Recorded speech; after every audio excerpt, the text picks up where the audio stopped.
Hello everyone, আসসালামু আলাইকুম। আশা করি সকলে ভালো আছেন।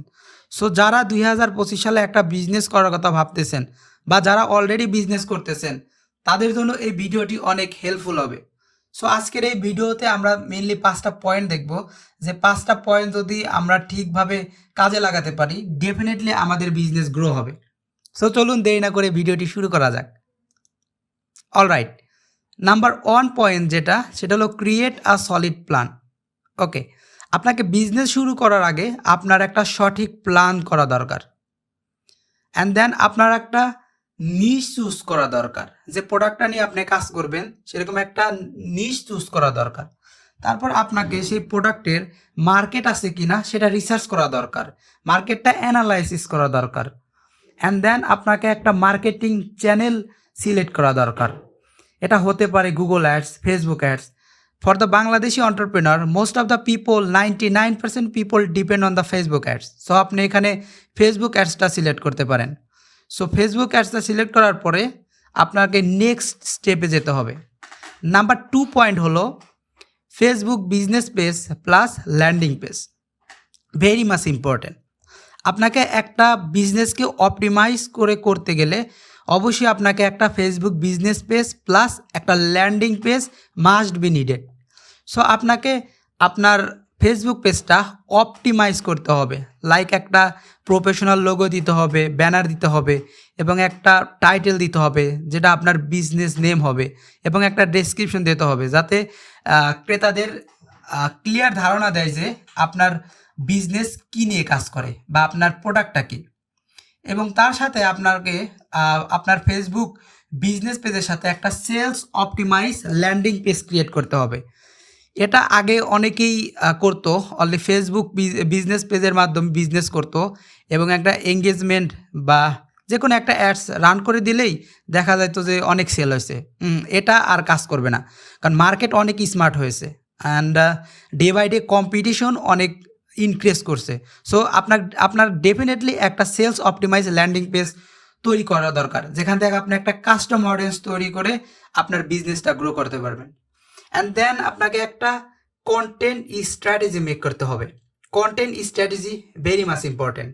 সো আপনার প্রোডাক্ট রিলেটেড বা আপনার নিশ রিলেটেড আপনি কন্টেন্ট যে প্রডিউস করবেন সেই কন্টেন্টটার জন্য আপনাকে একটা স্ট্র্যাটেজি, একটা মিনিংফুল স্ট্র্যাটেজি মেক করতে হবে। ওকে, নাও এখন আমরা যদি 3 নাম্বার পয়েন্টটা দেখি, এটা এখন খুবই ইম্পর্টেন্ট। এখন একটা ভালো একটা পারফরমেন্স বা ভালো একটা রেজাল্ট পাওয়ার জন্য ডেফিনেটলি আপনার ওয়েবসাইট অ্যানালাইসিস এবং ট্র্যাকিং সিস্টেম সেট আপ করতে হবে। এটা হিউজ ইম্পর্টেন্ট। বর্তমানে কম্পিটিশনের যুগে আপনি যদি এই কাজগুলো না করতে পারেন, ডেফিনেটলি আপনি আপনার বিজনেস থেকে পিছিয়ে যাবেন।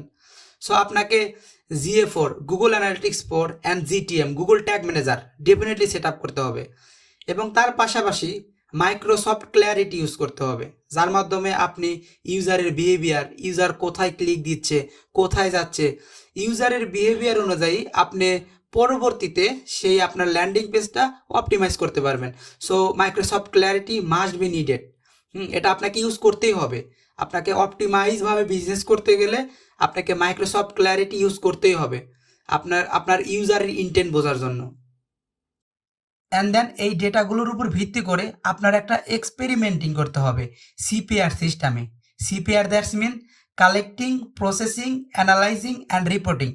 সো প্রথমে আপনার ডেটাগুলো কালেক্ট করবেন, অ্যান্ড দেন ডেটাগুলো প্রসেস করবেন, ডেটাগুলো আলটিমেট অ্যানালাইসিস করবেন, অ্যান্ড দেন ডেটাগুলো রিপোর্ট করবেন।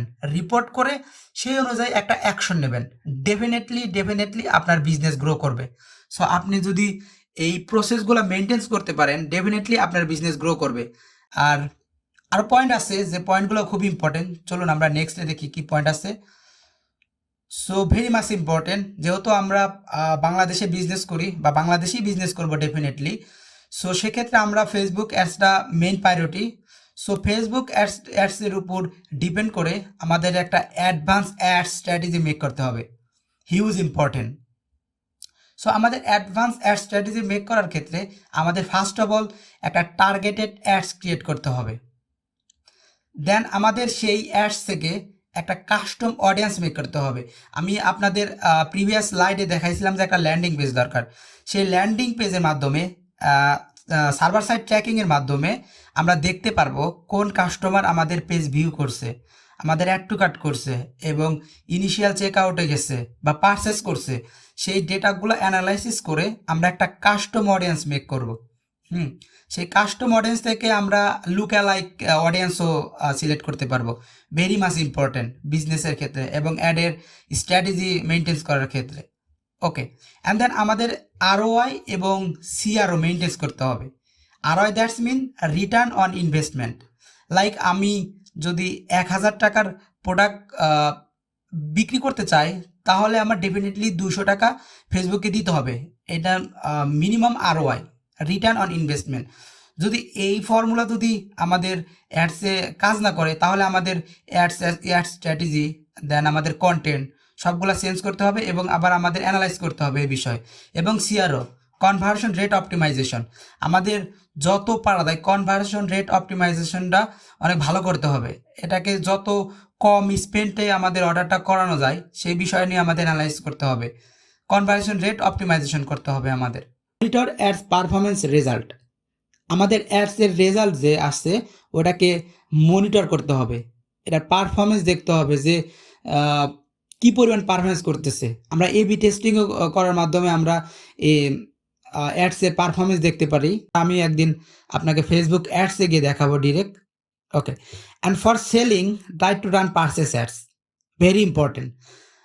যখনই আমি ফেসবুকে যাই দেখি যে অলমোস্ট 80% পিপল আর 80% বিজনেস ওনার তাদের বিজনেসটা রান করতেছে এঙ্গেজমেন্ট অ্যাডসের মাধ্যমে। Why engagement ads? আপনি আপনার আলটিমেট গোল যদি থাকে প্রোডাক্ট সেল করা, ডেফিনেটলি আপনাকে পারচেস অ্যাড চালাতে হবে। ডেফিনেটলি আপনাকে পারচেস অ্যাড চালাতেই হবে। আপনি এখন বলবেন কিছু কিছু এন্টারপ্রেনার যে কই আমি তো এঙ্গেজমেন্ট অ্যাড চালাই তো অনেক সেল পাই। পাবেন, সমস্যা নেই। আস্তে আস্তে মার্কেটটা স্যাচুরেট হচ্ছে। আগে যখন দেখা গেছে $1 10,000 লোককে দেখানো গেছে, এখন আর তা দেখানো যাচ্ছে না। এখন কম্পিটিশন লেভেল ইনক্রিজ হয়েছে, এটা আপনাকে বুঝতে হবে। সো আপনার সেলিংয়ের জন্য ডেফিনেটলি পারচেজ অ্যাডটা দিতে হবে। আপনার পারচেজ অ্যাডটা ক্রিয়েট করতেই হবে, মাস্ট বি। সো চলুন, কেন আমরা পারচেজ অ্যাডটা রেডি করব, সো চলুন আমরা দেখে আসি। অলরাইট, যখন আমরা ফেসবুক অ্যাডস ম্যানেজারে যাই অ্যাডস রান করানোর জন্য, তখন সেখানে আমরা মেনলি 6টা লেভেল পাই অ্যাডস ক্যাম্পেইনে, like awareness, traffic, engagement, leads, app promotion and sales. So এখানে এক একটা লেভেলের এক একটা নির্দিষ্ট স্পেসিফিক কাজ আছে, সেখানে আমি লিখে রাখছি। যখন আপনার ফেসবুক অ্যাডস ম্যানেজারে যায় অ্যাডস রান করতে, তখনও তারা নির্দিষ্টভাবে বলে দিয়েছে যে কোন অ্যাডসের জন্য আমরা কি ধরনের ট্রাফিক পাবো। ওকে, মেনলি আপনি থিঙ্কিং করেন আমরা ফেসবুকে কি করি, হয় ভিডিও দেখি, না হয় কোনো পোস্ট পেলে সেখানে লাইক কমেন্ট করি, পোস্টের সাথে এঙ্গেজ হই বা মেসেজ করি, কোনো অ্যাপ আসলে আমরা সেই অ্যাপগুলো ইনস্টল করি, বা কোনো একটা নির্দিষ্ট অ্যাড আসে যেখানে আমাদের প্রয়োজন অনুযায়ী লিডস আমরা দিই, তারা লিডস কালেক্ট করে আমাদের থেকে, এবং আলটিমেটলি আমরা কি করি, আমাদের যদি কোনো প্রোডাক্ট প্রয়োজন হয় আমরা পারচেস করি, that's mean sales. So Facebook তো একটা রোবোটিক সিস্টেম, তাদের তো এরকম না যে আপনি লাইক এঙ্গেজমেন্ট চালাইছেন, আপনার দরকার হলো সেলস, আপনাকে ওই সেলস পার্সনদের দিবে না, এরকম না। ফেসবুক তাদের অডিয়েন্সকে একটা নির্দিষ্ট ক্যাটাগরিতে ভাগ করে রাখছে, লাইক এই ক্যাটাগরিতে যারা ভিডিও দেখে এরকম লোক আছে 3 কোটি। অ্যাপ্রক্সিমেটলি বাংলাদেশে প্রায় 6 কোটি লোক আছে যারা আমরা ফেসবুক ইউজ করি। এবং টি ক্যাটাগরিতে আছে ট্রাফিক, যারা লিঙ্ক ক্লিক করে, ল্যান্ডিং পেজ ভিউ করে, এরকম লোক আছে প্রায় অলমোস্ট 1 কোটি। এবং ক্যাটাগরি, যারা পোস্ট দেখলে এঙ্গেজ হওয়ার চেষ্টা করে, লাইক করে, কমেন্ট করে, এরকম লোক আছে অ্যাপ্রক্সিমেটলি 15 লাখ। অ্যান্ড লিডস, যাদের প্রয়োজন অনুযায়ী কোনো ফর্ম পূরণ করে, যারা লিডস ট্রান্সফার করে, এরকম লোক আছে 15 লাখ। এবং অ্যাপ প্রমোশন, যারা কোনো অ্যাপ দরকার, লাইক যারা গেম খেলে বা অনেক ধরনের অ্যাপ আছে, তাদের সামনে অ্যাপ আসলে তারা অ্যাপটা ইনস্টল করার ট্রাই করে, সেই রকম লোক আছে 20 লাখ। এখন সেলস ক্যাটাগরিতে লোক আছে অ্যাপ্রক্সিমেটলি অনকোরর। এখন অনকোরর অডিয়েন্স তো আর আপনার প্রোডাক্ট পারচেস করবে না। এখানে অনেক রকমের প্রোডাক্ট তারা পারচেস করে। সো মেনলি ফেসবুক তাদের এই ক্যাটাগরি হয়েছে তাদের অডিয়েন্সকে ডিভাইডেড করে রাখে। এখন লাইক আপনি এঙ্গেজমেন্ট অ্যাড চালাইছেন এবং সেখানে আপনি পারচেস পাইতেছেন, পেতেই পারেন স্বাভাবিক, কারণ এঙ্গেজমেন্ট অ্যাডসে লাইক 15 লাখ লোক আছে, সেখানে তো আপনার কাস্টমার থাকতেও পারে।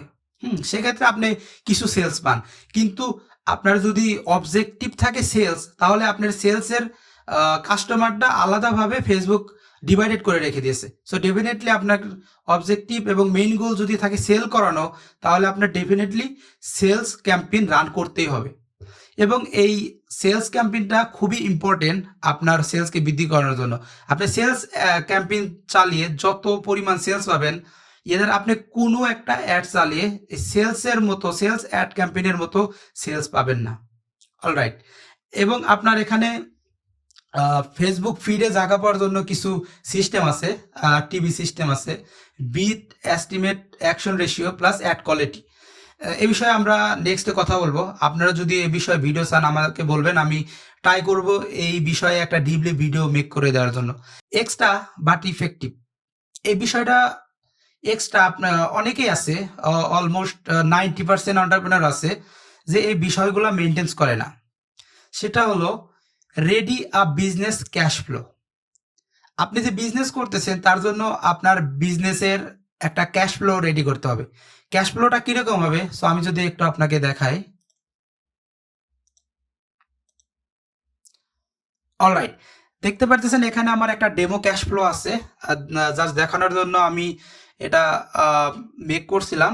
সো দেখতে পাচ্ছেন এখানে ক্যাশ ফ্লোটা হবে এরকম, লাইক আমার বিজনেসের টোটাল আয় ব্যয় হিসাব এখানে করা থাকবে, এবং লাইক সেলস রেভিনিউ, সেলস কত, রেভিনিউ কত হলো, হ্যাঁ কাস্টমার পেমেন্ট কত করলো, হ্যাঁ হোলসেল অর্ডার কত আসলো, ইন্টারেস্ট ইনকাম বা ট্যাক্স রিফান্ড, আদার ক্যাশ রিসিপ্ট, বা এখানে যদি আমরা ক্যাশ পেমেন্টে দেখি cost of good sold, supplier কত পেমেন্ট করছে বা সাপ্লায়ার কত পেমেন্ট করছি, এমপ্লয়ি স্যালারি কত দিচ্ছি আমি। সেরকম একটা ক্যাশ ফ্লো আপনার মেনটেন করা দরকার বিজনেসটা সাকসেসফুলি রান করানোর জন্য। সো এইরকম একটা ক্যাশ ফ্লো আপনারা মেক করলে বিজনেসটা অনেকটাই ভালো হয় আপনার ব্যবসায়ের আয় ব্যয় হিসাব রাখার জন্য। অলরাইট, দেন আপনাকে একটা সেলস ফানেল তৈরি করতে হবে। আপনার নির্দিষ্ট সেই কাস্টমারের কাছে পৌঁছানোর জন্য সেলস ফানেলটা অনেক উপকারে আসবে। লাইক আপনি একটা প্রোডাক্ট সেল করেন, সেই প্রোডাক্টটা আপনার নির্দিষ্ট কাস্টমার অবধি পৌঁছানোর জন্য আপনার একটা মার্কেটিং সেলস ফানেল দরকার। সো আমি যদি একটা এক্সাম্পল দেখাই আপনাদেরকে, লাইক দিস অন, এরকম একটা সেলস ফানেল তৈরি করতে হবে। লাইক আপনার সেলস ফানেলের মার্কেটিং হবে কি, এবং তাদেরকে প্রথমে কি করাবেন, তাদের আপনার পেজে নিয়ে আসতে চান কি, তাদের এয়ার করবেন, অ্যান্ড দেন তারপরে আপনাদের কাস্টমারদের কিভাবে অ্যাট্রাক্ট করবেন, আলটিমেটলি কীভাবে তাদের কাছে আপনার প্রোডাক্টটা পারচেস করবেন। সেজন্য আপনাকে একটা সেলস অপটিমাইজ একটা সেলস ফানেল তৈরি করতে হবে। সেলস ফানেল বিষয়টা অনেক ইম্পর্টেন্ট এবং এই বিষয়টা অনেক বড়। এটা আসলেই এই ভিডিওতে কভার আপ করা সম্ভব না, এটার জন্য এক্সট্রা ভিডিও করতে হবে। যদি আপনারা এই বিষয়ে ভিডিও চান আমি ডিপলি ভিডিও দেব সেলস ফানেল বিষয়। সো হ্যাঁ, আপনার আলটিমেটলি একটা সেলস ফানেল দরকার আপনার বিজনেসটা গ্রো করানোর জন্য।